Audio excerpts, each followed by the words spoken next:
Police को देख सब हैरान हो जाते हैं। अचानक माहौल में एक अजीब सी खामोशी छा जाती है, जैसे सबकी सांसें एक साथ थम गई हों। वही ईशान भी यश के साथ नीचे आ चुका था। उसके चेहरे पर हल्की सी बेचैनी थी, पर आंखों में कुछ ऐसा था जिसे यश उस वक्त पढ़ नहीं पाया। तभी नरेन सारे गेस्ट को थैंक्स यू कहते हुए अभी फिलहाल यहाँ से जाने को कहता है। उसकी आवाज़ में ज़बरदस्ती की शांति थी, जैसे वह हालात को संभालने की नाकाम कोशिश कर रहा हो। और कुछ ही देर में पूरा मेंशन खाली हो जाता है। अब मेंशन में सिर्फ यश की फैमिली के अलावा उसके दोस्त और बिजनेसमैन आनंद राजवंश बचे थे। वही यश को कुछ समझ नहीं आ रहा था कि पुलिस यहाँ क्यों आई है। उसके दिल की धड़कनें तेज हो चुकी थीं। उसे काफी डर भी लग रहा था कि पता नहीं आज क्या होगा। दिल में एक अनजाना सा डर बैठ गया था, तो वह कस के ईशान का हाथ पकड़ लेता है, जैसे उसी एक सहारे से खुद को संभाले हुए हो। वही ईशान यश को हाथ पकड़े देख यश के चेहरे की तरफ देख अपने मन में ही कहता है, सॉरी बेबी बॉय, पर आज मैं तुम्हारा साथ नहीं दे सकता। ये सोच उसके दिल में किसी जहर की तरह उतर जाती है, पर चेहरे पर वह कुछ भी जाहिर नहीं होने देता। खुद में इतना कह वह पार्टी में हो रहे तमाशे को देखने लगता है। वही एसीपी राजवीर के पास आ कहता है, आपके खिलाफ मर्डर केस का चार्ज है, तो आपको हमारे साथ जाना होगा। ये सुनते ही सबके होश उड़ जाते हैं। पूरा हॉल जैसे सुन्न पड़ जाता है। कोई कुछ बोल नहीं पाता। सब हैरानी से सिर्फ राजवीर को ही देखने लगते हैं। वही राजवीर खड़ा हो बस सुनता रहता है। उसके चेहरे पर कोई डर नहीं, बस एक अजीब सी थकान थी। तो नरेन और शगुन एसीपी के पास आ सवाल करने लगते हैं कि आखिर मामला क्या है और किसके मर्डर केस की बात कर रहे हैं। पर सबसे बड़ा सवाल ये था कि आखिर शिकायत किसने की। तो एसीपी कड़क आवाज में कहते हैं, 20 साल पहले मिस्टर राजवीर मल्होत्रा ने मिस ईशा और मिस्टर शांतानु का मर्डर किया था। ईशा और शांतानु का नाम सुन नरेन हैरान हो जाता है। उसका चेहरा एकदम सफ़ेद पड़ जाता है। वही पूरे घरवालों को समझ नहीं आता कि आखिर ये दोनों हैं कौन। तो नरेन झट से कहता है, पर वो केस तो सालों पहले बंद हो चुका था और भैया इनोसेंट साबित भी हो गए थे। और राजवीर की तरफ देख कहता है ना भैया। तो राजवीर एसीपी की तरफ देख कहते हैं, नरेन सही कह रहा है। वही यश के कुछ पल्ले नहीं पड़ रहा था। उसका दिमाग काम करना बंद कर चुका था। वह काफी परेशान हो चुका था। चाहे वह अपने डैड से कितना भी नाराज हो या उनसे नफरत कर ले, पर वही मान ही नहीं सकता था कि उसके डैड किसी का मर्डर कर सकते हैं। तो चिढ़ते हुए एसीपी के सामने आ चिल्लाते हुए कहता है, जब मेरे डैड कह रहे हैं कि उन्होंने कुछ नहीं किया, तो आप मान क्यों नहीं लेते। और अपने डैड की तरफ देख मासूम आवाज में कहता है, आप बता क्यों नहीं देते कि आपने कुछ भी नहीं किया है, और कौन है ये दोनों जिनकी ये एसीपी बात कर रहे हैं। यश कहे जा रहा था। उसकी आवाज में गुस्सा भी था और टूटता हुआ भरोसा भी। वही राजवीर सिर्फ अपने बेटे को ही प्यार से देखे जा रहा था। अब देखे भी क्यों नहीं, आज उसका बेटा उसके लिए स्टैंड जो ले रहा था। तभी एसीपी कहते हैं, देखिए हमारे पास अरेस्ट वारंट है, तो इन्हें जाना होगा। वही शगुन की आंखों में आंसू भर चुके थे। वह खामोश खड़ी रहती है, जैसे उसकी आवाज कहीं खो गई हो। तो यश चिल्लाते हुए कहता है, किसने की है कंप्लेंट, और ये ईशा शांतानु है कौन। यश के सवाल पर आनंद राजवंश सामने आ कहते हैं, मैंने की है कंप्लेंट। ये सुनते ही नरेन के दिमाग में सवालों का तूफान आ जाता है। तो वह आनंद राजवंश के पास आ कहता है, आपने, पर क्यों, और आपका उन दोनों से रिश्ता क्या था। वही आनंद जी गुस्से में राजवीर का कॉलर पकड़ कहते हैं, तुमने मेरी बेटी और दामाद का मर्डर किया है। तुम्हारी वजह से मैंने अपनी बेटी को खो दिया। ईशा आनंद राजवंश की बेटी थी। खुद में ही ये सवाल नरेन करता चला जाता है। वही राजवीर आनंद के पास आ प्यार से कहता है, देखिए मैं जानता हूँ आपको तकलीफ हुई होगी, पर मैंने शांतानु को नहीं मारा है। वो मेरा। राजवीर इतना कह ही था कि आनंद राजवंश चिल्लाते हुए कहता है, इंस्पेक्टर आपके पास अरेस्ट वारंट हो तो आप खड़े क्यों हैं, ले जाए इसे। ये सुन यश को और गुस्सा आ जाता है। वह गुस्से में कहता है, आपको सुनाई नहीं दे रहा। मेरे डैड कह रहे हैं कि उन्होंने कुछ नहीं किया, पर आप हैं कि सुनते ही नहीं। वही आनंद यश की तरफ देख कहते हैं, बच्चे तुम अभी तक अपने डैड का सच नहीं जानते। अरे वो खूनी है, मेरी बेटी और दामाद के। बार बार अपने डैड को खूनी कहता देख यश का सब्र टूट जाता है। वह गुस्से में आनंद को जोर से धक्का दे देता है। तभी ईशान आगे बढ़कर आनंद का हाथ थाम लेता है और यश की तरफ देख गुस्से में कहता है, क्या कर रहे हो तुम यश। इतना कह वह आनंद राजवंश की तरफ देखते हुए प्यार से कहता है, आप ठीक हो ना? ईशान को खुद पर गुस्सा करता देख और आनंद से इतनी नरमी से बात करता देख यश का दिल जैसे चकनाचूर हो जाता है। वही ईशान का हाथ अपने हाथ में ले कहता है, ये आदमी मेरे डैड को तब से कुछ भी कहे जा रहा है, और तुम।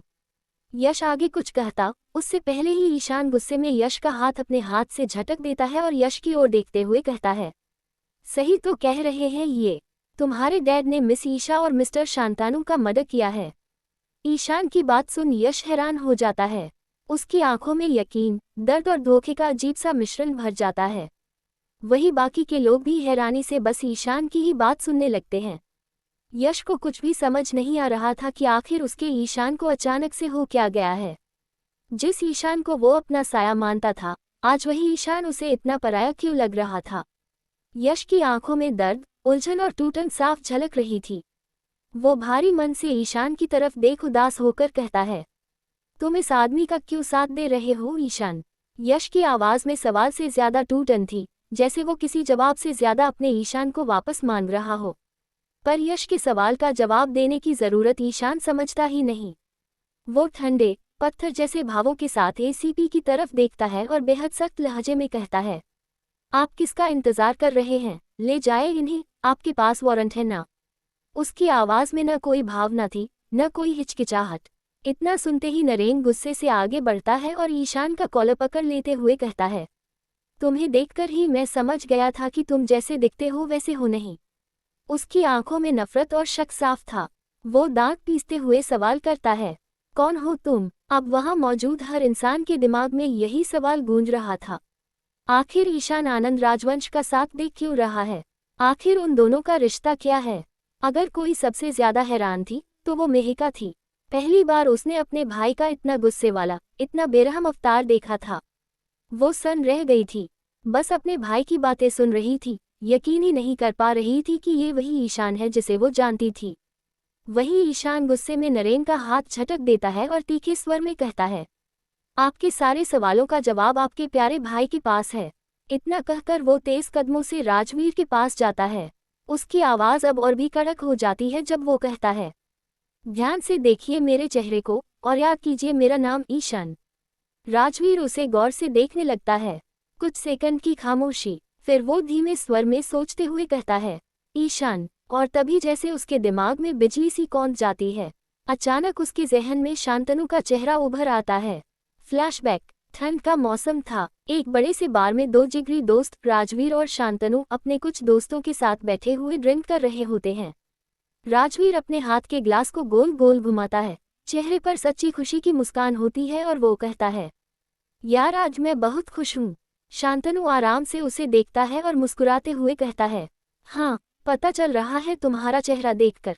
फिर वो बार में बैठे दोस्तों की तरफ इशारा कर कहता है, और हो भी क्यों ना, नई नई शादी जो हुई है जनाब की। उसकी बात सुनकर राजवीर हंसते हुए कहता है, अरे यार, मैं तेरे लिए खुश हूँ। शांतनु हैरान होकर ग्लास टेबल पर रखता है और सवाल करता है, शादी तेरी हुई है और खुश मेरे लिए क्यों?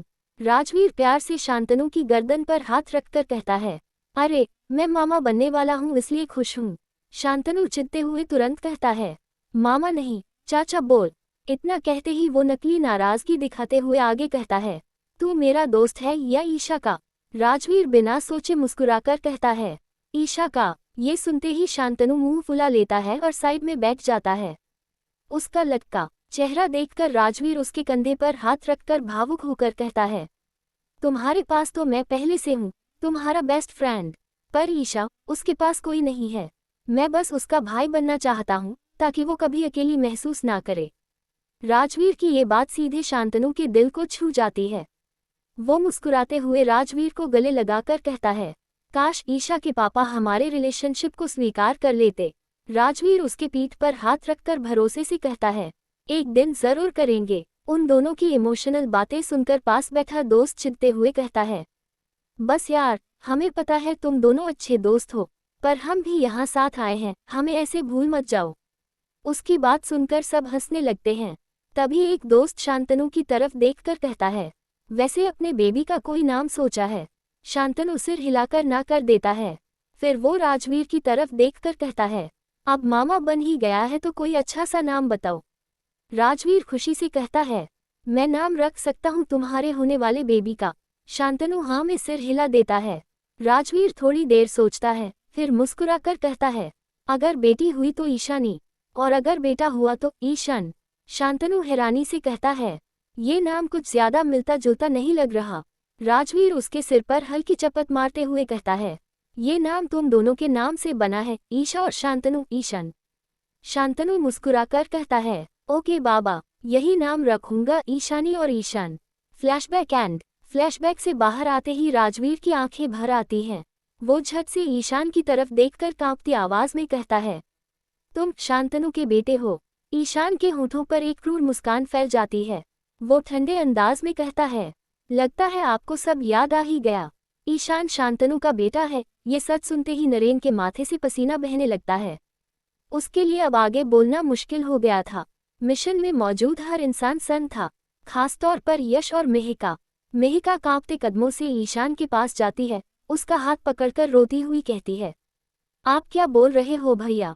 आप किसी और के बेटे हो सकते हो, पर आप मेरे हो। पर ईशान गुस्से में उसका हाथ झटक देता है और एसीपी की तरफ चिल्लाते हुए कहता है, ले जाए इस खूनी को मेरी नजरों से दूर। फिर मेहिका की तरफ देखकर दर्द और गुस्से में कहता है, नहीं हूँ मैं तुम्हारा भाई।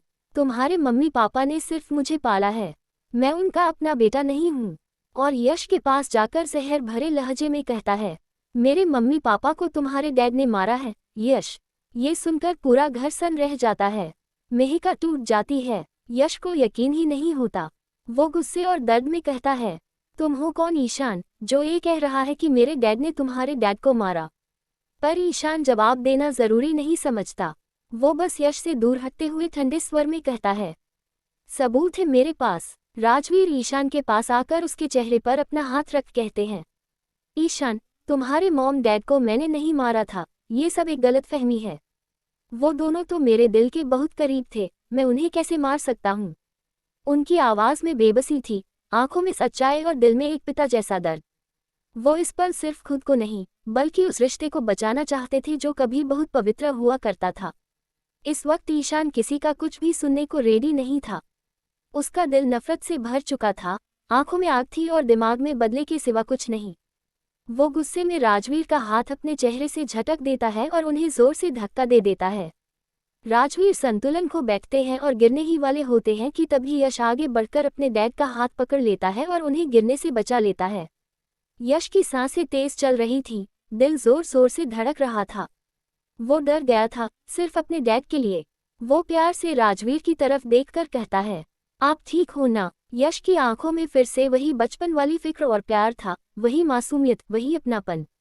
अपने बेटे की आंखों में वो भाव देखकर राजवीर के दिल को बहुत सुकून मिलता है। वो हल्की सी मुस्कान के साथ कहते हैं, मेरे बेटे के होते हुए मुझे कुछ हो सकता है क्या? लेकिन यश का गुस्सा अब फूट चुका था। वो ईशान को जोर से खींचता है और उसके चेहरे पर एक पंच मार देता है। ईशान लड़खड़ा जाता है। यश उसका कॉलर पकड़ कर चिल्लाते हुए कहता है, तुम्हारी हिम्मत कैसे हुई मेरे डैड को धक्का देने की? उसकी आवाज़ पूरे मेंशन में गूंज जाती है। वो और जोर से चिल्लाते हुए कहता है, डैड ने कुछ भी नहीं किया है, ये कहीं नहीं जाएंगे। और फिर ईशान का हाथ पकड़कर उसे घसीटते हुए कहता है, जाओगे तो सिर्फ तुम मेरे घर से। यश का ये बर्ताव देखकर ईशान को और भी ज्यादा गुस्सा आ जाता है। उसकी आंखों में नफरत और जीत का अजीब सा मिश्रण था। वो यश का हाथ झटक कर कहता है, जिस घर से तुम मुझे निकाल रहे हो वो तुम्हारा नहीं रहा यश मल्होत्रा, अब मेरा है। ईशान का शब्द ये सुनते ही नरेन चिढ़ते हुए कहता है, क्या बकवास कर रहे हो तुम, ये सब भाई का है। नरेन की बात सुनकर ईशान जोर जोर से हंसता है। उसकी हंसी में क्रूरता थी। वो साहिल की तरफ देखता है। साहिल आगे बढ़कर नरेन के हाथ में एक फाइल थमा देता है। नरेन कांपते हाथों से फाइल खोलता है। वो फाइल में लिखे एक एक शब्द को पढ़ता है। हर लाइन उसके पैरों तले जमीन खिसका रही थी। वो ईशान की तरफ देखकर गुस्से में कहता है, ये कैसे हो सकता है? वही यश अपने चाचू के हाथ से फाइल लेता है। वो पढ़ता है और पढ़ते पढ़ते उसकी आंखें फैल जाती हैं। उसका चेहरा पीला पड़ जाता है। वो खुद से टूटती आवाज में कहता है, मतलब मल्होत्रा मेंशन, कंपनी, कॉलेज, हर प्रॉपर्टी मेरे नाम पर थी, जो उस रात ईशान ने धोखे से मुझसे साइन करवा लिए थे, ये कहकर कि उसके लिए सरप्राइज है। यश के डैड ने सालों पहले ही अपने विल में ये लिखवा दिया था कि यश के 20th बर्थडे पर जितनी भी प्रॉपर्टी जो राजवीर मल्होत्रा के नाम पर होगी वो सब यश के नाम पर ट्रांसफर हो जाएगी। और यही बात ईशान बहुत अच्छे से जानता था। इस वक्त यश का दिल पूरी तरह टूट चुका था। जिस ईशान पर उसने खुद से भी ज्यादा आंख बंद करके प्यार और भरोसा किया था, उसी ईशान ने उसे उसकी जिंदगी का सबसे बड़ा धोखा दिया था। उसका दिल चिल्ला चिल्ला कर रो रहा था। उसे समझ ही नहीं आ रहा था कि वो किस पर गुस्सा करे, ईशान पर जिसने धोखा दिया, या खुद पर जिसने ईशान को इतना करीब आने दिया। तभी एसीपी आगे बढ़ते हैं और राजवीर के हाथों में हथकड़ी पहनाते हैं। कड़क आवाज में कहते हैं, आपको अब हमारे साथ चलना होगा। ये देखते ही यश एसीपी के सामने आ जाता है और गिड़गिड़ा कर कहता है, प्लीज सर, डैड को मत ले जाए, इन्होंने कुछ भी नहीं किया है। एसीपी यश की तरफ देखकर गंभीर आवाज में कहता है, आपको जो भी कहना है अब कोर्ट में जाकर कहिएगा। राजवीर यश के चेहरे पर हाथ रखकर कहते हैं, तुम मेरी फिक्र मत करो यश, मैं ठीक हूँ, और हो सके तो शगुन का ख्याल रखना। ये सुनते ही शगुन फूट फूट कर रोने लगती है। ऋषि आगे बढ़कर उसका हाथ थाम लेता है। एसीपी राजवीर को अपने साथ ले जाते हैं। जाते जाते राजवीर एक बार ईशान की आंखों में देखते हैं। वही ईशान भी ठंडी नजरों से उन्हें देखते हुए कहता है, ले जाए इन्हें। एसीपी राजवीर को लेकर मेंशन से बाहर चले जाते हैं। शगुन, नरेन अपने वकील को कॉल कर राजवीर के पीछे पीछे निकल जाते हैं। तभी आनंद राजवंश ईशान के कंधे पर हाथ रखकर कहते हैं, अब जाकर हमारी जीत हुई ईशान। ईशान क्रूर मुस्कान के साथ कहता है, हाँ नानू। आनंद राजवंश मुस्कुराते हुए कहते हैं, अभी मैं चलता हूँ, कल आराम से मिलते हैं। ईशान भी मुस्कुराते हुए हाँ कह देता है और वो भी चले जाते हैं। उनके जाते ही ईशान मेंशन में मौजूद सभी लोगों को देखते हुए कड़क आवाज में कहता है, तमाशा खत्म हो चुका है, तो आप सब भी अब मेरे मेंशन से बाहर निकल सकते हैं। रोते हुए मेहिका ईशान के पास आती है और कहती है, आप ऐसा क्यों कर रहे हो भाई? मेहिका का सवाल सुन ईशान गुस्से में कहता है, अरे नहीं हूँ मैं तुम्हारा भाई। वो आराम से किसी किंग की तरह सोफे पर बैठते हुए कहता है, मैं ईशान कश्यप हूँ, आईके ग्रुप ऑफ इंडस्ट्रीज का चेयरमैन, जिसे एक नज़र देखने के लिए लोग तड़पते रह जाते हैं, जिसके साथ काम करने के सपने देखते हैं। ये सुनकर सब हैरान रह जाते हैं। आज तक जिस एक का नाम सुना था वो और कोई नहीं, ईशान था। किसी के पास कहने को एक शब्द नहीं बचता। तभी ईशान कड़क आवाज में कहता है, मैं थक गया हूँ और अब मुझे रेस्ट करना है। इतना कहकर वो बिना किसी की तरफ देखे सीढ़ियाँ चढ़ता हुआ यश के रूम की तरफ चला जाता है। मेहिका जोर जोर से रोने लगती है। आहान उसके पास आकर कहता है, अभी चलो मेहिका, फिलहाल घर चलते हैं। मेहिका बिना ज्यादा सवाल किए आंसू पोंछते हुए ठीक है कहती है और आहान के साथ चली जाती है। कार्तिक और नायरा भी इस वक्त वहां से चले जाते हैं। किसी को समझ नहीं आ रहा था कि यश से क्या कहा जाए। साहिल भी अमन को लेकर फिलहाल बाहर चला जाता है। वही ऋषि यश के उदास और टूटे चेहरे को देख पीछे से उसे हक करता है और कहता है, जानता हूँ मेरे भाई, ये एक्सेप्ट करना तेरे लिए बहुत मुश्किल है, और ईशान ऐसा ही है यश। ये सुनते ही यश की आंखों से आंसू बहने लगते हैं, लेकिन इस वक्त उसके लिए सबसे ज्यादा जरूरी थे राजवीर। वो ऋषि से कहता है, ये सब बातें बाद में करते हैं, अभी चल। इतना कहकर वो ऋषि को अपने साथ लेकर पुलिस स्टेशन जाता है, लेकिन वहां जाने का कोई फायदा नहीं होता। आखिरकार शगुन, नरेन, ऋषि और यश सब नरेन के फार्म हाउस, जो मुंबई में ही था, वहां चले जाते हैं, क्योंकि अब वो अपने मेंशन नहीं जा सकते थे। वो सब कुछ अब ईशान का हो चुका था। ये रात ऐसे ही बीत गया और सुबह का वक्त हो चुका था।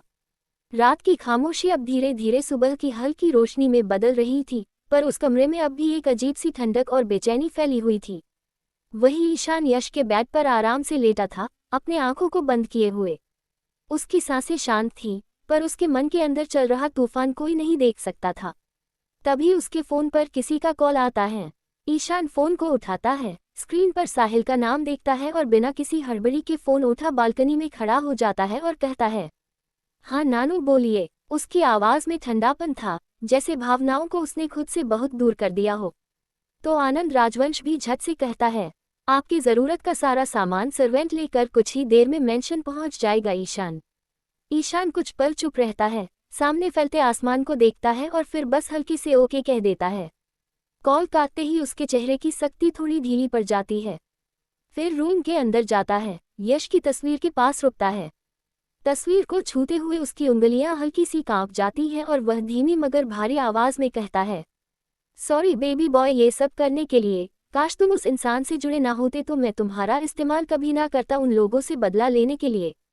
उसके शब्दों में पछतावा था, गुनाह था और कहीं न कहीं छुपा हुआ प्यार भी। इतना कहकर वो बाथरूम चल जाता है फ्रेश होने के लिए। पानी की आवाज़ कमरे में गूंजती है, जैसे उसके अंदर की बेचैनी को धो देने की कोशिश कर रही हो। और तब तक ईशान के नानू के भेजे सर्वेंट भी आ चुके थे। वो यश के रूम में आते हैं और यश का जितना भी सामान था रूम में पड़ा सबको उठा एक डब्बे में पैक करने लगते हैं। हर चीज़ उठाते वक्त जैसे उस कमरे की रूह छिनती जा रही हो। फिर उनमें से एक यश की तस्वीर को उठाता है और लापरवाही से ज़मीन पर फेंक देता है।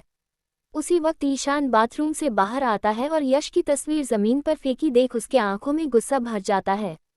उसकी नसें तन जाती हैं और वह चिल्लाते हुए कहता है, यश का तस्वीर ज़मीन पर किसने फेंका?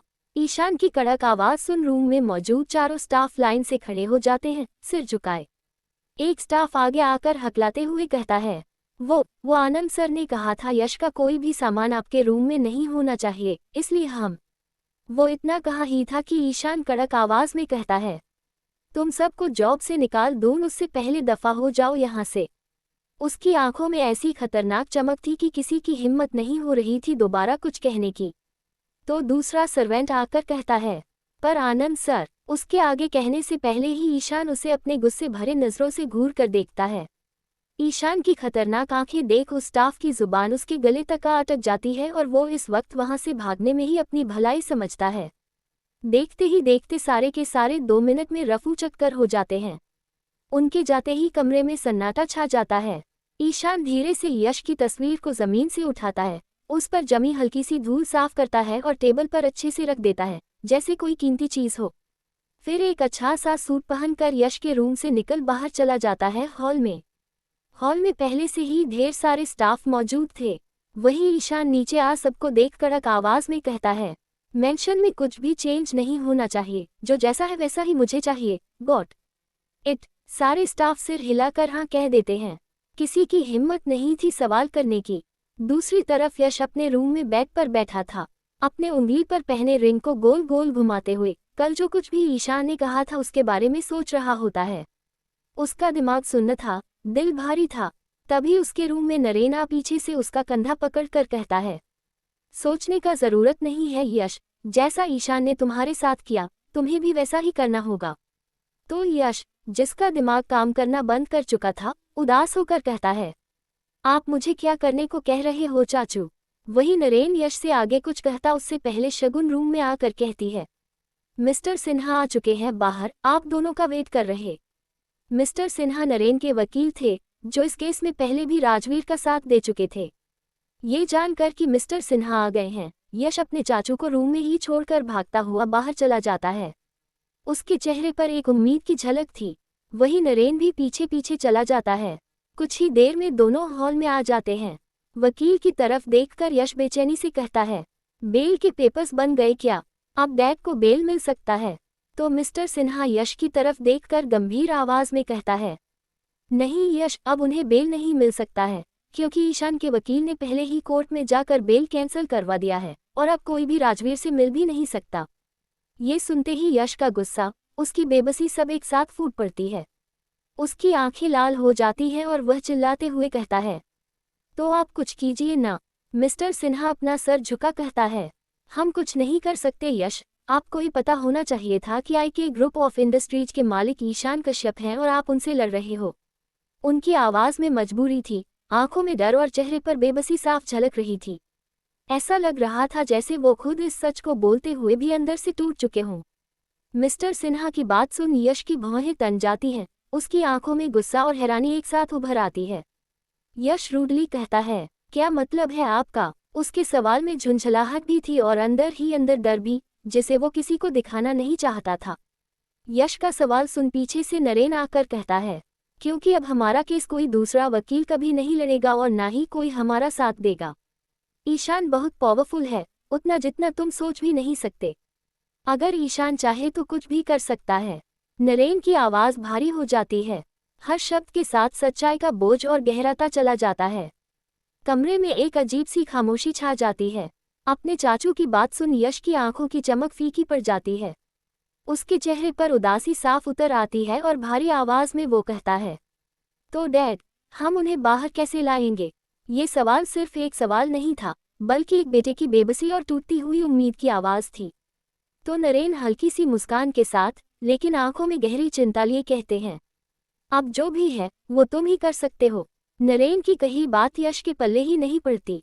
वो चुप हो जाता है, उसकी आंखें एक जगह टिक जाती हैं और दिमाग में हजारों सवाल घूमने लगते हैं। इस वक्त वो किसी और के बारे में नहीं, बस ईशान से मिलना चाहता था ताकि उसे पूरा सच पता चल सके। दूसरी तरफ ईशान अपने घर जाता है, अपना कुछ जरूरी सामान लेने।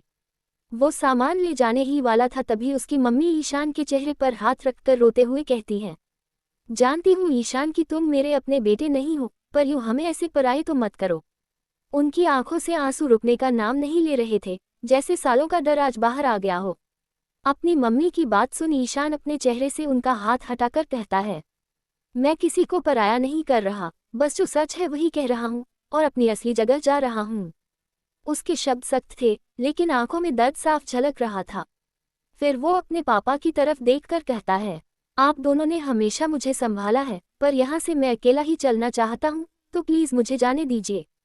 उसकी मम्मी ईशान के गले लगकर फूट फूट कर रोने लगती है और रोते हुए ही कहती है, प्लीज ईशान, हमें छोड़कर मत जाओ। ईशान का दिल भारी हो जाता है, लेकिन वो खुद को मजबूत दिखाते हुए अपनी मम्मी को खुद से दूर करता है और कहता है, सॉरी, पर अभी मुझे जाना होगा। आप सब अपना ख्याल रखना। इतना कहकर वो बिना दोबारा पीछे पलटे निकल जाता है। वहीं उसकी मम्मी जमीन पर ही बैठ जाती हैं, रोते रोते ईशान का नाम लेती रहती हैं। तो उसके पापा आकर अपनी वाइफ को उठाते हुए कहते हैं, तुम तो पहले से जानती थी कि एक दिन ईशान हम सबको छोड़कर चला जाएगा, तो फिर रोने का क्या फायदा।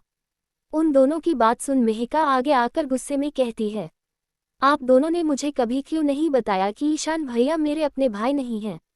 मेहिका के सवाल का जवाब उन दोनों में से कोई नहीं देता। जवाब न मिलने पर मेहिका और ज्यादा गुस्से में अपने रूम में चली जाती है।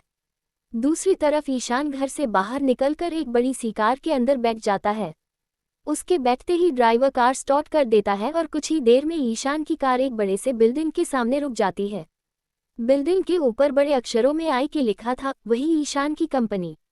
ईशान कार से उतरता है और अपने पर्सनल लिफ्ट के अंदर जाकर सीधे 15th फ्लोर पर चला जाता है, जहां सिर्फ ईशान का ऑफिस था। वो अपने ऑफिस के अंदर जाकर गद्देदार चेयर पर आराम से बैठ जाता है। ईशान के टेबल पर उसके मॉम डैड की फोटो रखी थी। ईशान उस फोटो को उठाकर प्यार से छूते हुए कहता है, आप दोनों की मौत का बदला तो मैं लेकर रहूंगा मॉम डैड, अभी तो उसकी बर्बादी की बस शुरुआत हुई है। उसकी आंखों में नफरत की आग और बदले की कसम साफ दिखाई दे रही थी। और फोटो को टेबल पर वापस रखकर गुस्से में कहता है, अब वो देखेगा कि ये ईशान कश्यप कैसे उसकी जिंदगी बर्बाद करता है, जैसे उसने मेरी की। आज पूरे ऑफिस में हल्ला मचा था, जैसे कोई तूफान अचानक शांत इमारत में घुस आया हो, क्योंकि आज पहली बार ईशान ऑफिस जो आया था। ऑफिस में हर लोग सिर्फ ईशान के बारे में सुने थे, उसके नाम के साथ डर, रहस्य और ताक जुड़ी हुई थी, पर कोई भी आज तक ईशान को देखा नहीं था कि वो दिखता कैसा था। अब देखते भी कैसे। ईशान हमेशा हर काम मास्क लगा कर करता था। जितना भी मीटिंग होता, वो हमेशा ऑनलाइन मास्क लगा कर किया करता था। उसकी आवाज़ लोग पहचान लेते थे, पर चेहरा आज तक एक राज बना हुआ था। यहाँ तक कि विक्रम राठौर, जिसने अमन के साथ जबरदस्ती किया था, उसे भी ईशान ने ही किडनैप करके अपने विला में रखा था। ये सब सोचकर ऑफिस के लोग फुसफुसा रहे थे, हर नज़र उसी के केबिन की तरफ उठ रही थी। वही आनंद राजवंश ईशान के ऑफिस उसके सामने वाले चेयर पर बैठ जाते हैं। ईशान को उसकी चेयर पर बैठा देख वो खुश हो कहते हैं, चेहरे पर गर्व और राहत दोनों साफ झलक रही थी। अब तुम्हें लोगों से अपना पहचान छुपाने का कोई ज़रूरत नहीं पड़ेगा ईशान।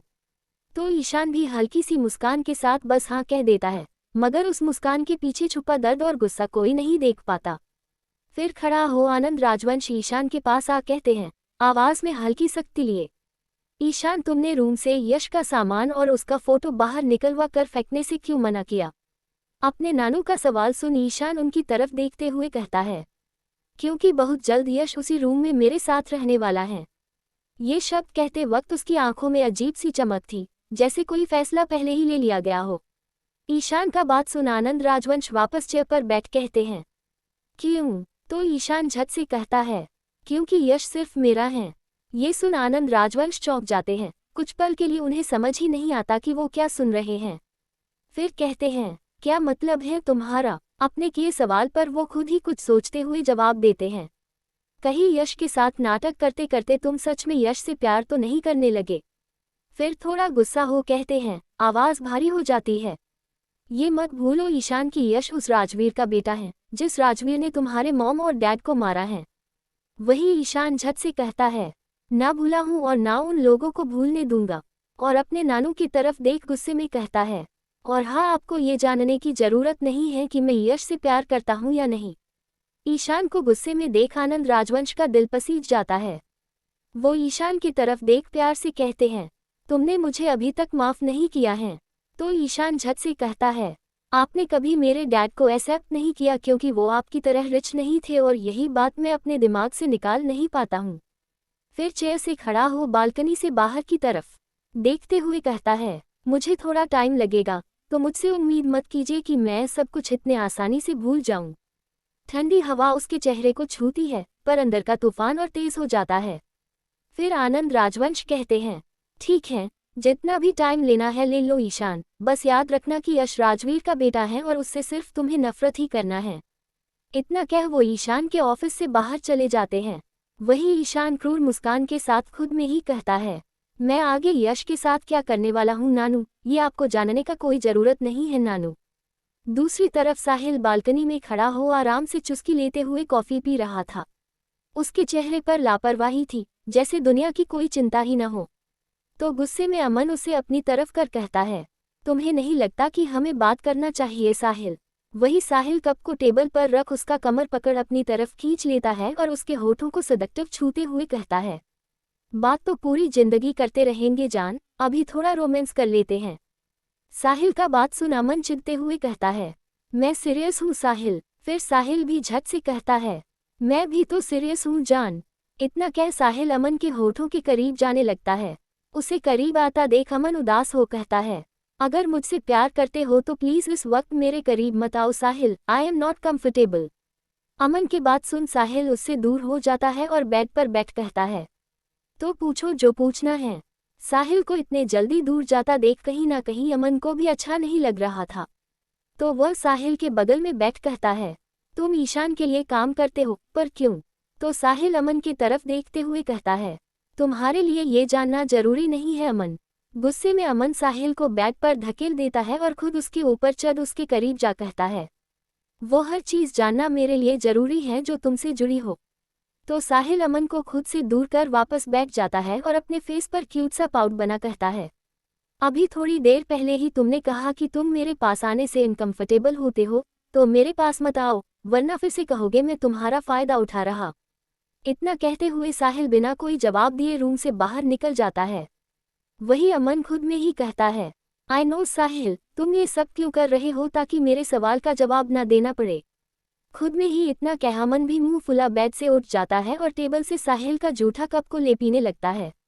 और पीते वक्त भी यही सोचता रहता है कि वो अपने बॉस को क्या जवाब देगा। ये याद कर अमन डरते हुए खुद में ही बड़बड़ाने लगता है, नहीं, मेरे लिए सिर्फ साहिल जरूरी है और मैं ईशान की वजह से अपने साहिल को खुद से दूर कभी नहीं जाने दूंगा।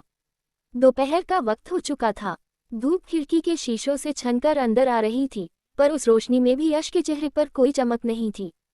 वही यश के डैड के जितने भी कॉन्टैक्ट थे जो यश का हेल्प कर सकते थे इस केस को लड़ने में, यश उन सब के पास जा हेल्प मांग चुका था, पर ईशान के खिलाफ जाने का किसी के पास हिम्मत ही नहीं था। हर बार वही जवाब, वही डर, वही चुप्पी, और हर जवाब यश के दिल पर किसी हथौड़े की तरह पड़ रहा था। और वो लोग जो हेल्प करना भी चाहते थे, ईशान के मैनेजर उन लोगों को पहले से ही धमकी देकर रखा था, तो कहीं से भी यश को कोई मदद नहीं मिला। इस वक्त ईशान का नाम ही काफी था लोगों की रीढ़ की हड्डी सीधी से झुकी हुई कर देने के लिए। यश को खुद पर बहुत ही ज्यादा गुस्सा आ रहा था कि वो अपने डैड के लिए कुछ नहीं कर पा रहा था।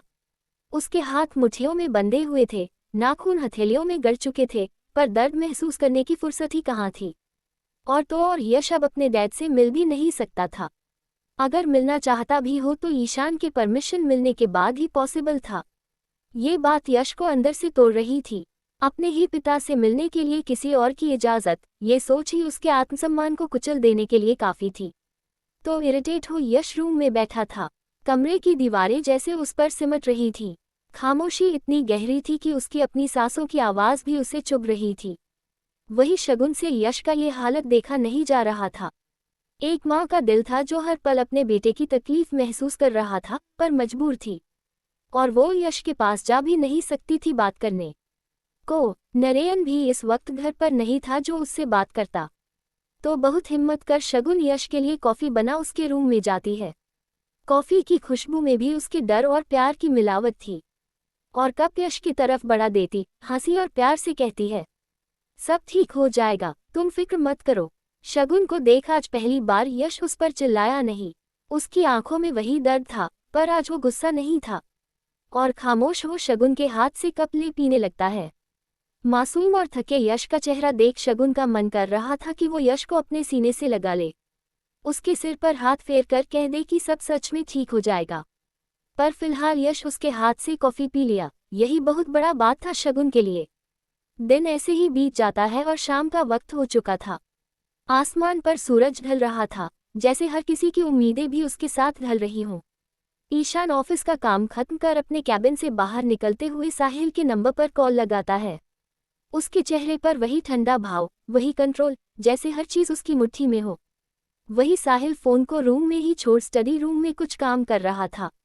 तभी उसका फ़ोन बजने लगता है और इस वक्त रूम में अमन मौजूद था। साहिल के फ़ोन में बॉस नाम देखो समझ जाता है कि कॉल ईशान का होगा। अब साहिल से तो उसे कुछ पता चला नहीं, तो उसने सोचा कि ईशान से ही पूछ ले। तो वह झट से फ़ोन उठा। ईशान के कुछ कहने से पहले ही अमन कह देता है, मैं अमन हूँ और मैं तुमसे मिलना चाहता हूँ। अमन का आवाज़ सुन ईशान कड़क आवाज़ में कहता है, मैं बच्चों से नहीं मिलता। फिर साहिल को याद कर क्रूर मुस्कान के साथ कहता है, वैसे भी अगर साहिल को पता चला कि उसके एब्सेंस में तुम किसी और से मिलने जाते हो तो वो तुम्हें छोड़ेगा नहीं। और डराते हुए कहता है, तुम साहिल को जानते नहीं हो, वो तुम्हारे लिए बहुत पॉसेसिव है। इतना कहते हुए ईशान कॉल काट देता है। उसके चेहरे पर वही शातिर सुकून था, जैसे उसने जानबूझकर आग में घी डाल दिया हो। वही अमन बिना उसकी कोई बात सुने ईशान का यूं फ़ोन काटता देख चिढ़ते हुए कहता है, ये ईशान और साहिल दोनों एक जैसा हैं, डेविल, खासकर साहिल। और साहिल पर अपना सारा भड़ास निकालते हुए कहने लगता है, कभी कभी तो मुझे साहिल पर इतना गुस्सा आता है, मन तो करता है कि उसका जूस बनाकर गटक जाऊं। शडू, अकड़ू और बेशरम कहीं का। वो ये सब कहे जा रहा था बिना ये जाने कि साहिल उसके पीछे खड़ा हो सब आराम से सुन रहा है। तभी वो आखिर में कहता है, मेरा ही दिमाग खराब था जो मैं उससे। इतना कहते हुए वो रुक जाता है। वही साहिल खड़ा हो इंतजार कर रहा था कि अमन उसके बाद क्या कहने वाला है, पर वो इससे आगे कुछ कहता ही नहीं।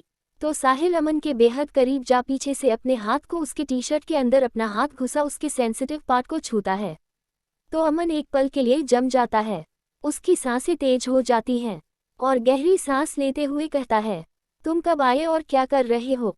वही साहिल अपना हाथ निकल अमन को अपनी तरफ कर देता और अपने आईब्रो को उचकाते हुए कहता है, सडू, अकड़ू और बेशरम मेरा ज्यूस बनाकर गटकना चाहते हो तुम राइट। वही अमन अपने फेस पर हैरानी वाला रिएक्शन ला कहता है, हो ये किसने कहा। और अपना मासूम चेहरा बना कहता है, मैंने तो नहीं कहा। अमन का मासूमियत भरा बात सुन साहिल क्रूर मुस्कान के साथ कहता है, अच्छा तो मेरा क्यूटिपाई इतना मासूम था और मुझे पता ही नहीं चला। इतना कह वो अमन के करीब आने लगता ये कहते हुए कि चलो मैं तुम्हारे मासूमियत का टेस्ट कर लेता हूँ। वही अमन साहिल को खुद से दूर कर बेड पर चढ़ जाता है और तकिया हाथ में ले मुस्कुराते हुए कहता है, देखो पास मत आना वरना मार दूंगा। तो साहिल भी हंसते हुए कहता है, आराम से नीचे आ जाओ छोड़ दूंगा, अगर नहीं आए तो पूरी रात सोने नहीं देने वाला। वैसे भी तुम सोने नहीं देते हो। इतना कहते हुए अमन साहिल के चेहरे पर तकिया जोर से फेंक कर मारता है। तकिया सीधा जाकर गलती से साहिल की आंखों पर लगता है और वो चिल्ला पड़ता है, आह अमन। वही अमन हड़बड़ी में बेड से नीचे उतर साहिल की आंखों को छूते हुए कहता है, सॉरी साहिल तुम्हें जोर का लगा क्या। इतना कह अमन उसकी आंखों पर फूंकने लगता है। उसकी सांसों की गर्माहट साहिल की पलकों से टकराती है और उस पल साहिल का सारा दर्द जैसे कहीं गायब हो जाता है। अमन को खुद के लिए इतना फिक्र करते देख साहिल को बहुत सुकून मिल रहा था। उसके दिल में एक अजीब सी नरमी उतर आती है जो उसे हमेशा अमन के और करीब खींच लेती है। वह अमन को अपने साथ लिए बेड पर सुला लेता है और अमन की आंखों में देखकर कहता है, मुझे इसका आदत नहीं है जान, मेरा इतना फिक्र मत किया करो। उसकी आवाज़ में हल्की झिझक थी, जैसे वो खुद से भी ये बात कह रहा हो।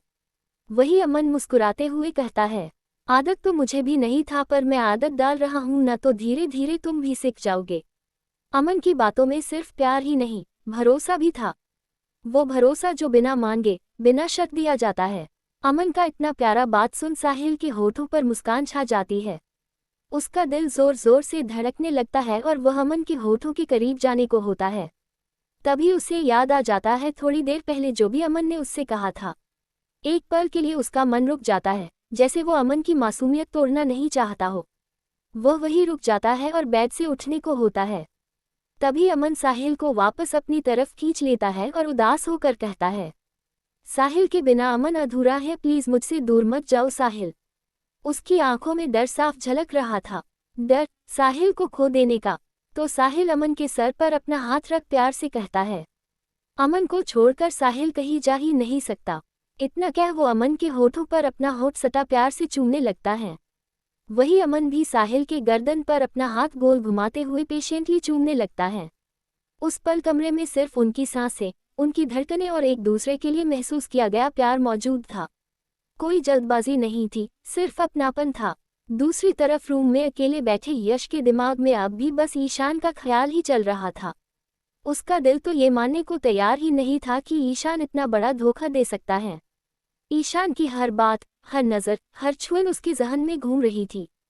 वो खुद से बार बार सवाल कर रहा था, क्या वो सब झूठ था या सच? वो ये जानना चाहता था कि ईशान सच में उससे प्यार करता था भी या नहीं। तो ज़्यादा ना सोचते हुए वो निकल पड़ता है ईशान से मिलने के लिए। मल्होत्रा मेंशन। कुछ ही देर में वो पहुंच जाता है, पर अंदर जाने की उसके पास हिम्मत ही नहीं हो रही थी। मशन की ऊंची दीवारें, भारी गेट और बदला हुआ माहौल उसे और बेचैन कर रहा था। सारे गार्ड्स भी चेंज थे। सब कुछ उसे नया लग रहा था और उतना ही अजनबी भी। यश का दिल जोर जोर से धड़क रहा था। उसके कदम आगे बढ़ना चाहते थे, पर डर उसे रोक रहा था। क्या उसे वो सच मिलेगा जिसकी उसे तलाश है, या एक और चोट? पर फिर वो अंदर चला जाता है और अंदर जा एक स्टाफ से कहता है, ईशान कहाँ है, मुझे उससे बात करना है। उसकी आवाज़ बाहर से शांत लग रही थी, पर अंदर दिल जोर जोर से धड़क रहा था। इतने बड़े मेंशन में कदम रखते ही यश को ऐसा लग रहा था जैसे हर दीवार उसे घूर रही हो, जैसे हर कोना उसके दर्द का गवाह बन रहा हो। तो एक स्टाफ आकर कहती है, वो तो नहीं है, आप बैठकर वेट कर लीजिए। यश बस हल्की सी गर्दन हिलाकर ठीक है कह देता है और बाहर ही जाकर इंतजार करने लगता है। उसके कंधे झुके हुए थे, आंखों में थकान और उम्मीद दोनों साथ साथ मौजूद थीं। वही मेंशन के सारे स्टाफ आपस में धीरे धीरे यश के बारे में बात करने लगते हैं। कोई उसे पहचानने की कोशिश करता है, तो कोई उसके चेहरे पर जमी उदासी को नोटिस करता है। यश का मेंशन में आने की खबर ईशान को मिल चुकी थी और वह क्रूर मुस्कान के साथ कहता है, फाइनली तुम आ ही गए बेबी बॉय मेरे पास, वो भी खुद चलकर। उस मुस्कान के पीछे नफरत थी, दर्द था और एक अजीब सा जुनून भी, जिसे ईशान खुद भी पूरी तरह समझ नहीं पा रहा था। वही यश खड़े खड़े थक जाता है और सीढ़ी पर ही बैठ जाता है। उसकी टांगें जवाब देने लगी थी, पर दिल अभी भी वही अटका हुआ था। कुछ ही देर में ईशान मेंशन पहुंच जाता है और यश को सीढ़ी पर बैठे देख वह उसके सामने खड़ा हो कड़क आवाज में कहता है, तुम यहाँ क्यों आए हो? ईशान को अपनी आंखों के सामने देख यश का दिल और तेज धड़कने लगता है। वो चेहरा, वो आवाज, सब कुछ जैसे पुराने जख्मों को फिर से हरा कर देता है। उसकी आंखें नम हो चुकी थीं, फिर भी वो खुद को संभालते हुए खड़ा होता है और कहता है, बात कर सकते हो या उसके लिए भी अपॉइंटमेंट लेना होगा एशिया की टॉप बिजनेसमैन ईशान कश्यप से। यश का ताना सुन ईशान का जबड़ा सख्त हो जाता है। वह एक पल भी नहीं सोचता और यश का हाथ पकड़कर उसे अपने साथ अंदर ले जाता है। फिर वह सारे स्टाफ को जाने का ऑर्डर देता है। सारे स्टाफ सर झुकाकर ठीक है कहते हैं और वहां से चले जाते हैं। हॉल में अब सिर्फ खामोशी थी और दो टूटे हुए दिल। वही ईशान सोफे पर आराम से बैठ जाता है और यश की तरफ देखकर कहता है, बोलो, क्या बोलना है? ईशान का यूं बेरुखी से बात करना यश के दिल में गहरा दर्द छोड़ देता है। वो गहरी सांस भरता है, जैसे अपने आंसुओं को अंदर ही दबा रहा हो, और कहता है, क्या सच में तुमने कभी मुझसे प्यार नहीं किया? ईशान अपनी आंखें रोल करता है, फिर खड़ा होता है और यश के बेहद करीब जाकर कहता है, जिस इंसान ने मेरी पूरी दुनिया मुझसे छीन ली, मैं उस इंसान के बेटे से प्यार करने का सोच भी नहीं सकता। ये शब्द किसी चाकू की तरह यश के सीने में उतर जाते हैं। गुस्से में वही ईशान का कॉलर पकड़ लेता है और लगभग चिल्लाते हुए कहता है, क्यों किया तुमने ऐसा मेरे साथ? यश के सवाल को सुन ईशान उसका हाथ झटक कर हटाता है और ठंडे लहजे में कहता है, क्योंकि मुझे तुम में नहीं, तुम्हारी प्रॉपर्टी में इंटरेस्ट था। वह बिना रुके आगे कहता है, और मैं ये जानता था कि तुम ऐसे ही किसी पेपर्स पर साइन नहीं करोगे, तो मैंने प्लान बनाया, क्यों न तुम्हारे करीब जाकर तुम्हारा ट्रस्ट जीतूं और फिर सब कुछ अपने नाम कर लूं। फिर मुस्कुराते हुए कहता है, जिस कॉलेज में तुमने एडमिशन लिया, उसी कॉलेज में मैं गया। पहले दिन के तमाशे के बाद मैं जानबूझकर तुम्हारे सामने आता था और तुम्हें इग्नोर करता था ताकि तुम मेरी तरफ अट्रैक्ट हो जाओ। और ऐसा ही हुआ, तुम धीरे धीरे मेरी तरफ खींचते चले गए। ये सब सुन यश का गुस्सा और बढ़ जाता है। उसकी मुट्ठी कस जाती है और वह झपट कर ईशान को पंच मारने ही वाला होता है। तभी ईशान उसका हाथ पकड़कर उसे अपनी बाहों में खींच लेता है। हाथ जकड़ते हुए वह सख्त लहजे में कहता है, ऐसी गलती दोबारा मत करना यश, वरना अभी सिर्फ तुम्हारे डैड जेल गए हैं। अगर मुझे गुस्सा आ गया तो तुम्हारे पूरे फैमिली को रोड पर रहने लायक भी नहीं छोड़ूंगा। इतना कहकर वह यश का हाथ छोड़ देता है और गुस्से में आगे कहता है, तुम्हें अपने डैड के जेल जाने से इतना बुरा क्यों लग रहा है? तुम खुद भी तो उनसे नफरत करते थे ना, अपनी मॉम का कातिल समझते थे। फिर यश के और करीब जाकर कहता है, मैंने तो तुम्हारा ही काम आसान कर दिया। वही यश चिल्लाते हुए कहता है, मैं उनसे नफरत करूं या प्यार, इससे ये सच नहीं बदलेगा कि वो मेरे डैड हैं। फिर मासूम टूटती हुई आवाज में कहता है, पर तुमने मुझे धोखा दिया ईशान। ईशान हल्का सा हंसते हुए कहता है, मैंने कब दिया धोखा? मैंने तो पहले ही कहा था, मुझ पर आंख बंद करके भरोसा मत करो।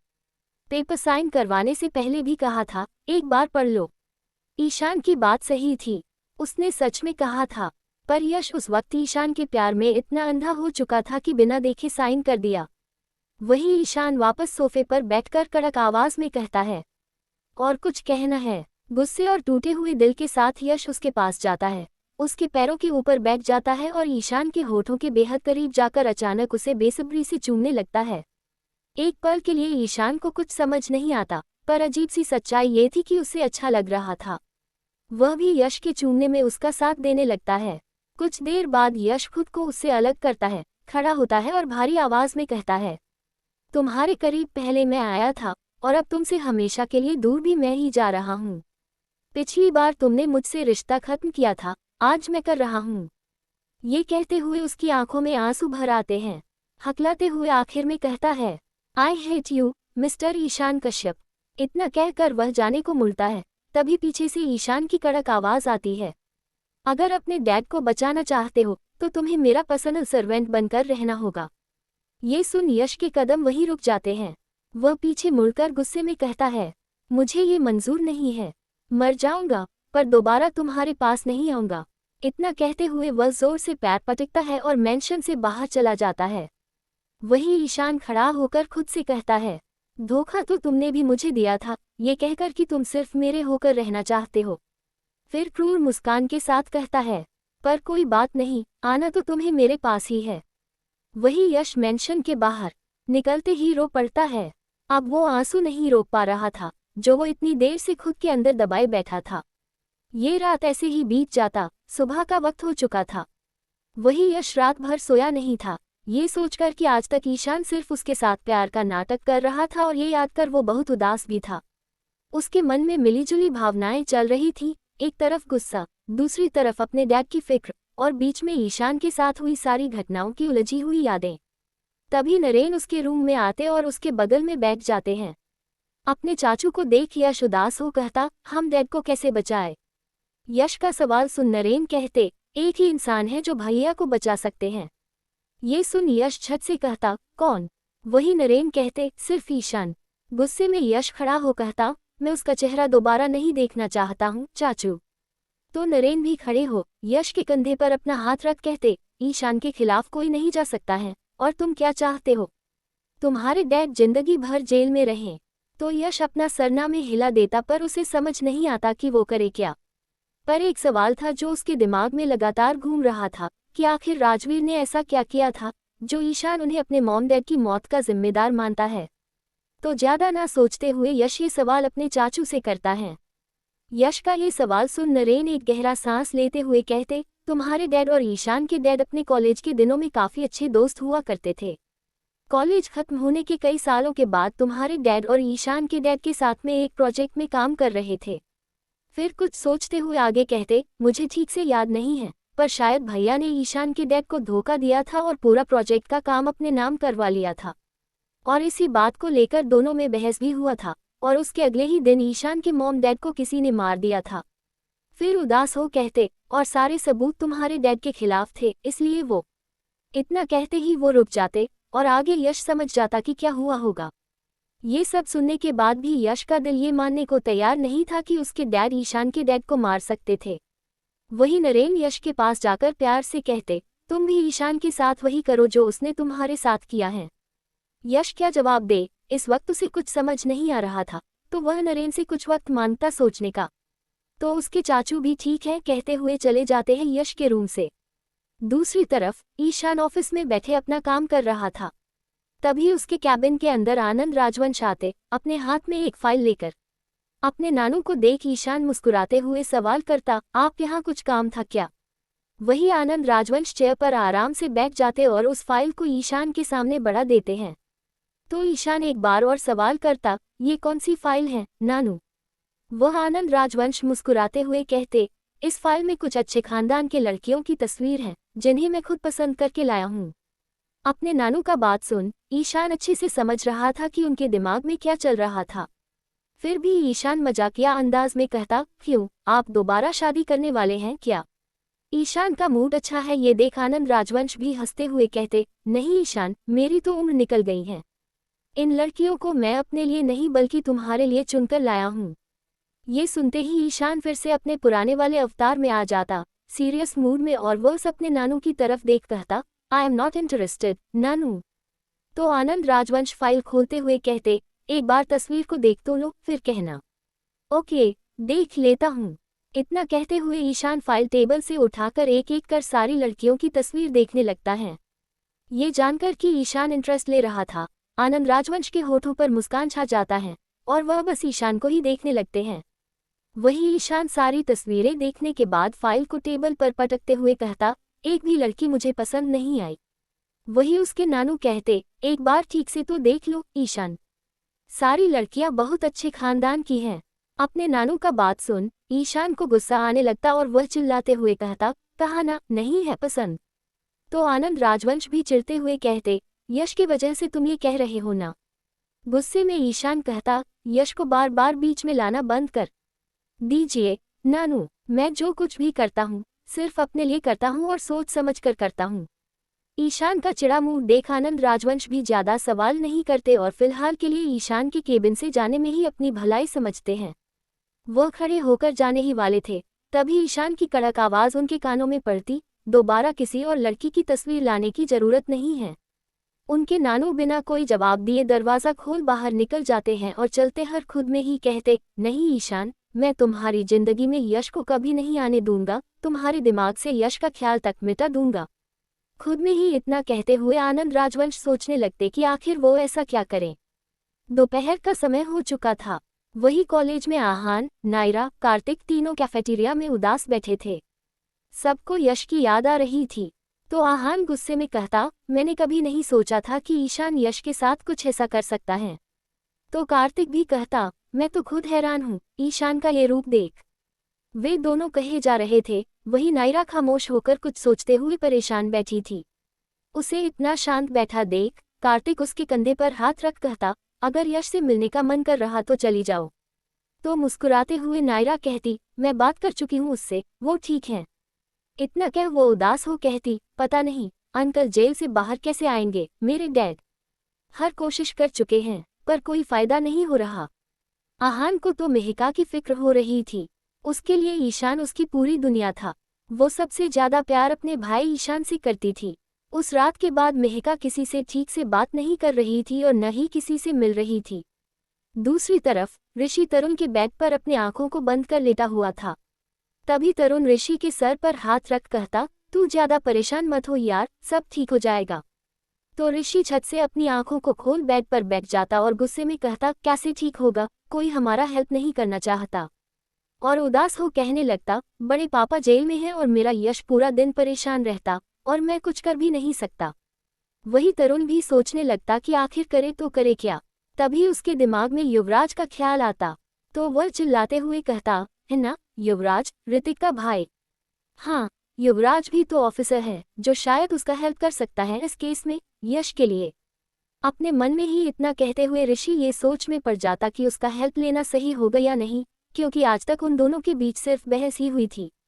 पर अब कुछ तो करना था, ये जानते हुए कि युवराज हेल्प कर सकता है, फिर भी उससे हेल्प ना मांगना ऋषि को बेवकूफ़ी लगती।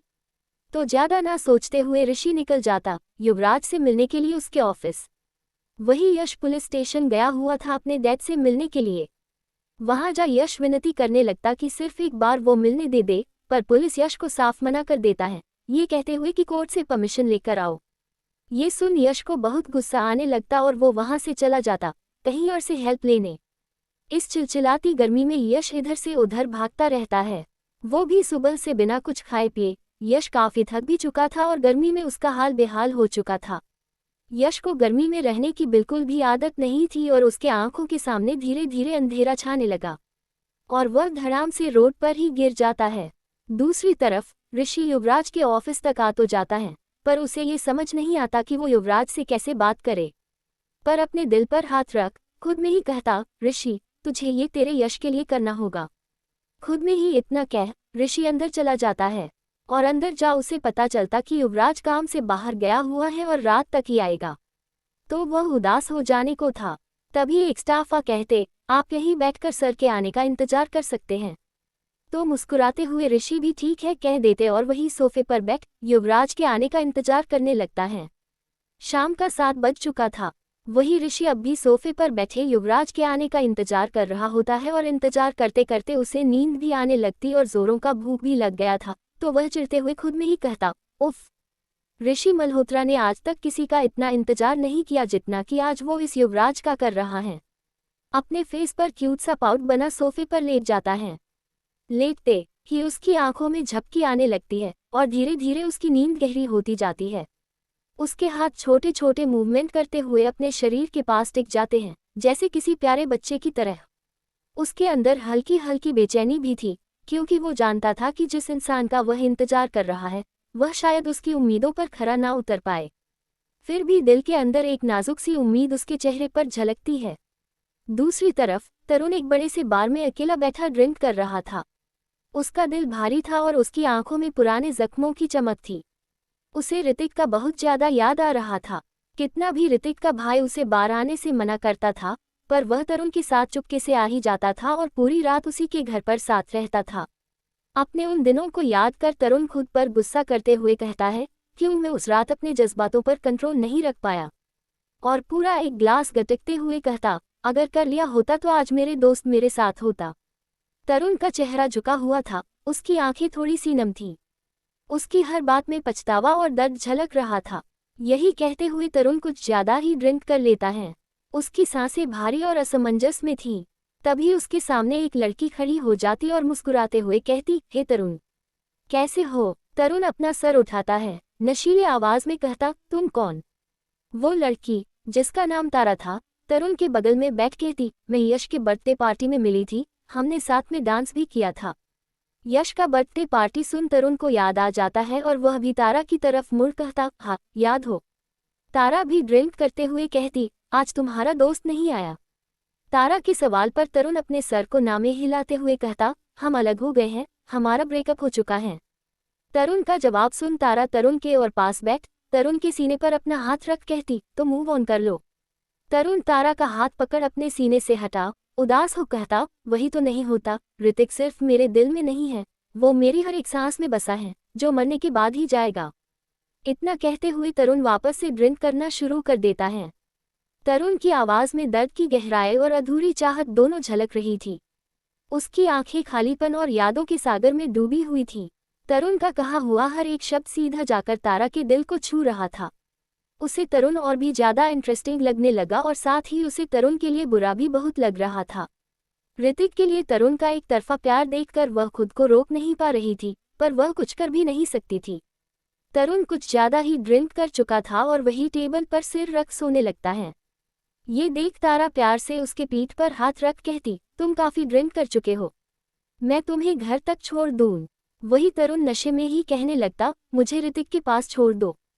तरुण का नशा भरा आवाज सुन तारा खुद में ही कहती, पता नहीं ऋतिक में ऐसा क्या है जो इतना अच्छा लड़का उसके लिए पागल है।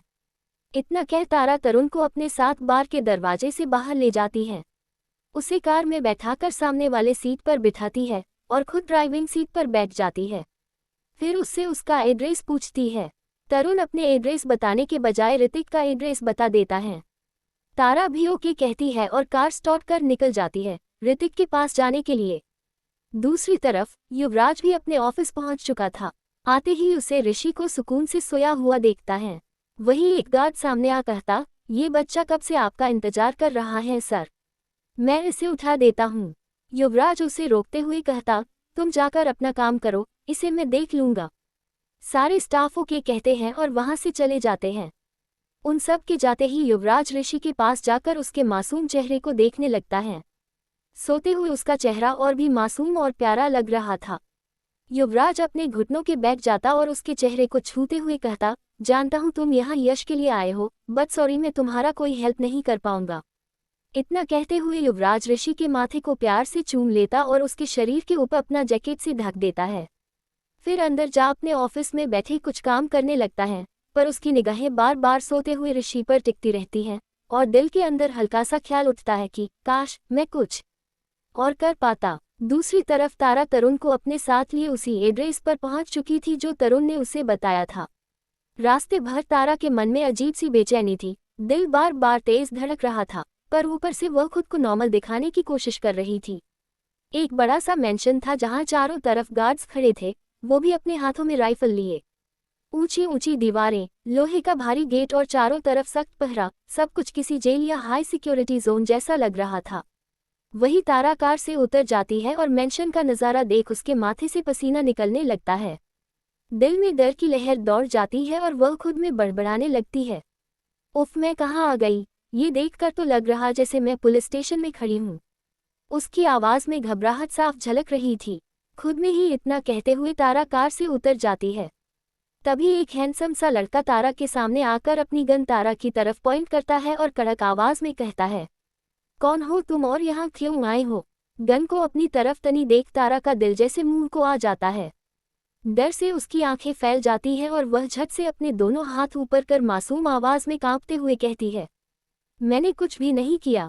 तारा की मासूम आवाज़ सुन और उसका खूबसूरत सा चेहरा, जो डर की वजह से और भी क्यूट लग रहा था, ये देख वो कड़क गार्ड, जिसका नाम ध्रुव था, अपने गन को नीचे कर उसके करीब जाकर कहता है, यहाँ क्यों आए हो। वही गन नीचे होते ही तारा राहत की लंबी सांस लेती है, अपने दोनों हाथ नीचे रखती है और कहती है, लगता है बच गई मैं। उसकी बात सुन ध्रुव कड़क आवाज़ में कहता है, वॉट। तो तारा थोड़ा गुस्से भरी आवाज़ में कहती है, वॉट नहीं, वॉट द। फिर तुरंत मासूमियत उड़ते हुए कहती है, तुम्हें पता है मैं गन देखकर कितनी डर गई थी, अगर मुझे लग जाता तो। और फिर हैरानी वाले एक्सप्रेशन के साथ कहती है, मैं तो खड़े खड़े शहीद हो जाती। फिर अपना रोंदू सा चेहरा बनाकर कहती है, अभी तक तो मेरी शादी भी नहीं हुई है, यहाँ तक कि मेरा कोई बॉयफ्रेंड भी नहीं बना है। तारा की बकवास सुन ध्रुव का सब्र टूट जाता है और वह जोर से चिल्लाते हुए कहता है, क्या बकवास किए जा रही हो और कौन हो तुम। उसके चिल्लाते ही मासूम तारा अपने दोनों कान कसकर बंद कर लेती है और कहती है, इतना चिल्ला क्यों रहे हो, सामने ही तो खड़ी हूं मैं। तारा की बचकानी बातें और हरकतें देख ध्रुव को और भी गुस्सा आने लगता है। उसका चेहरा सख्त हो जाता है और वह फिर से गन तारा की तरफ पॉइंट करते हुए कहता है, अब बोलो कौन हो और यहाँ क्यों आए हो। मेंशन के बाहर हो रहे शोर को सुन ऋतिक बाहर आ जाता है। जैसे ही उसकी नज़र तारा पर पड़ती है, वह उसे पहचान लेता है और खुद में ही कहता है, ये तो वही लड़की है जो उस रात तरुण के साथ फ्लर्ट कर रही थी। खुद में ही इतना कहते हुए वह उन दोनों के पास आकर कहता है, तुम यहाँ क्या कर रही हो। वही तारा ऋतिक को देखते ही खुद में ही कहती है, मतलब तरुण ने अपने एड्रेस की जगह इस दफ्तर का एड्रेस दे दिया था। इतना सोचते ही गन देखकर डरी हुई तारा भागते हुए ऋतिक के पीछे छुप जाती है और सहमी हुई आवाज में कहती है, सब कुछ बताती हूँ, पहले इसे कहो गन नीचे करे। तो ऋतिक ध्रुव की तरफ देखते हुए कहता है, मैं इसे जानता हूँ, आप जाए। ऋतिक की बात सुन ध्रुव ओके कह देता है, लेकिन जाते जाते तारा को घूर कर देखता है। वही तारा जीभ निकाल कर उसे चिढ़ाने लगती है। ये देख ध्रुव खुद में ही कहता है, अजीब पागल लड़की है। इतना कहते हुए वह चला जाता है। वही ऋतिक तारा की तरफ देख उसे घूरने लगता है। उसका गुस्से भरा चेहरा देख तारा कार का दरवाजा खोलते हुए पूरे एटीट्यूड के साथ कहती है, संभालो अपने पियक्कड़ दोस्त को। वही ऋतिक कार के अंदर तरुण को इस हालत में देख गुस्से से तारा की तरफ देखकर कहता है, क्या हुआ है मेरे तरुण को? मेरे तरुण, सुन। तारा हंसते हुए कहती है, अगर तुम्हारा है तो इसे अच्छे से संभाल कर रखो, कहीं कोई तुमसे इसे छीन न ले। इतना कहते हुए तारा तरुण को बाहर निकालने लगती है। वही ऋतिक गुस्से में तारा को साइड करता है और खुद तरुण को बाहर निकालने लगता है। ऋतिक को तरुण की इतनी फिक्र करते देख तारा के होठों पर हल्की सी मुस्कान आ जाती है। वह ऋतिक के और करीब जाकर उसे जलाते हुए कहती है, तरुण बहुत हैंडसम है, मेरा दिल आ गया है तुम्हारे दोस्त पर। ये सुनते ही ऋतिक तरुण को पूरी तरह कार से निकाल लेता है और फिर तारा की तरफ गुस्से से घूरते हुए कठोर आवाज में कहता है, दूर रहो मेरे दोस्त से। इतना कहते हुए ऋतिक तरुण को लेकर मेंशन के अंदर चला जाता है और अपने रूम में ले जाकर बेड पर आराम से सुला देता है। वही बाहर खड़ी तारा चिल्लाते हुए खुद से कहती है, दोनों ही एक दूसरे के लिए पागल हैं। तभी तारा के पीछे से ध्रुव की कड़क आवाज उसके कानों में पड़ती है, वो पागल है या तुम? ध्रुव की आवाज सुनते ही तारा झट से कार के अंदर बैठ जाती है और खुद में ही कहती है, भाग तारा, नहीं तो ये जालिम तुझे जिंदा नहीं छोड़ेगा। इतना कहते हुए तारा कार तेज रफ्तार में चलाती है और मेंशन से बाहर निकल जाती है। उसकी ये हरकत देख ध्रुव के होठों पर हल्की सी मुस्कान फैल जाती है, जैसे ये अजीब सी लड़की उसे अनजाने में ही दिलचस्प लगने लगी हो। रात का 10 बज चुका था। वही यश धीरे धीरे अपने आंखों को खोलता है और खुद को वापस से अपने रूम में देख वह चिल्लाते हुए बेड पर बैठ जाता है। उसके चेहरे पर हैरानी और डर का मिश्रण साफ झलक रहा है। उसे समझ नहीं आता कि आखिर वह यहाँ कैसे आया। फिर अपने छोटे से दिमाग पर जोर लगाने लगता है, हर एक पल की यादों को जोड़ने की कोशिश करता है, लेकिन सब कुछ उलझा हुआ सा लगता है। तभी बालकनी में खड़ा ईशान कड़क आवाज में कहता है, छोटे से दिमाग पर ज्यादा जोर लगाने का जरूरत नहीं है। ईशान की आवाज सुन यश छत से बेड से उठकर नीचे उतर जाता है। उसकी आंखों में गुस्सा और थोड़ी डर भी झलकती है। वह बालकनी के पास जाकर गुस्से में कहता है, तुम मुझे यहाँ लेकर आए हो? यश का सवाल सुन ईशान धीरे धीरे यश के करीब आता है। उसकी हरकत में एक अलग तरह का कॉन्फिडेंस और अथॉरिटी झलकती है। वह यश की कमर को पकड़ अपनी तरफ खींच लेता है और सिडक्टिव आवाज में कहता है, लगता है मेरा हैंगओवर अभी तक तुम्हारे दिमाग से निकल नहीं है, इसलिए कहीं भी गिरते फिर रहे हो। ईशान के इतने करीब आने से यश का दिल फिर से धड़कने लगता है। उसका दिमाग कुछ पल के लिए बिल्कुल खाली सा हो जाता है। वो सब कुछ भूल जाता है, पर उसकी आंखों में एक अजीब सी उलझन और गुस्सा भी दिखाई देता है। वही ईशान यश का चेहरा देखते हुए क्रूर मुस्कान के साथ कहता है, कितना भी कोशिश कर लो यश, पर तुम अपने दिल से मुझे नहीं निकाल सकते हो। ईशान की ये बात सुन यश को सब याद आ जाता है, वे पल, वे बातें, हर एहसास। गुस्से में वही ईशान को खुद से दूर करता है और कोल्डली कहता है, गलतफहमी है आपको मिस्टर ईशान कश्यप। जाएं और पहले अपने इस गलतफहमी को दूर कीजिए, क्योंकि ये यश मल्होत्रा एक बार जो ठान लेता है वो करके ही रहता है। इतना कहते हुए यश जाने लगता है तो ईशान स्कस्टिक मुस्कान के साथ कहता है, तुम्हारा हेल्प कोई नहीं करेगा यश, तो दूसरे लोगों के पास जाकर अपना टाइम वेस्ट करना बंद करो, क्योंकि सिर्फ मैं ही हूँ जो तुम्हारे डैड को बाहर निकाल सकता हूँ।